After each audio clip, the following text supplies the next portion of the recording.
আপনারা সবাই জায়গাটা দেখে হয়তো বুঝতে পারছেন আমি এখন কোথায় আছি।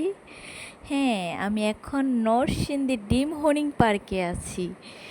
এই জায়গাটা এত সুন্দর গাইস, আপনারা না আসলে হয়তো বুঝতে পারবেন না। আমি যখন আসি নাই, অন্যদের মুখে শুনছি যে জায়গাটা এমন এই সেই, কিন্তু এখন দেখতেছি বাস্তবে তার থেকেও বেশি সুন্দর।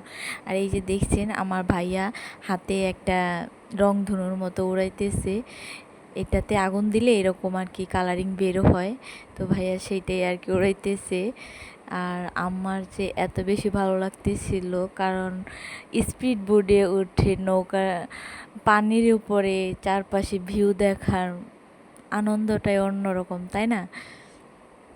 আর চারপাশটা এত সুন্দর ছিল। আর আমরা চারপাশটা ঘুরে ঘুরে দেখতেছিলাম। এই যে এটা একটা গ্রামের দৃশ্য, আদর্শ গ্রাম এটাকে বলে, এটার নাম দেওয়া হয়েছে। এই তো আদর্শ গ্রাম, সেখানে লিখেও দিছে। আমার অনেক না ইচ্ছে করছে এই ভিতরে যাই, একটু তাদেরকে ধরি হাত দিয়ে এরকম, কিন্তু এটা চারপাশ দিয়ে ঘুরিয়ে আবার অন্যদিকে নিয়ে যাচ্ছে আমাদের। এই যে এখন আমরা অন্যদিকে চলে যাচ্ছি। আর ওয়েদারটা আজকে অনেক ঠান্ডা ছিল, একটু রোদ ওঠেনি, এই কারণে আমরা ঘুরে অনেক মজা পাইছি, কারণ সব জায়গা আমরা ঘুরতে পারছি। আর রোদ থাকলে তো হয়তো সেরকম হাঁটতে পারতাম না। আর প্রচুর পরিমাণে হাঁটতে হয় এখানে আসলে, শরীরে ফুলফিল এনার্জি প্রয়োজন হয়।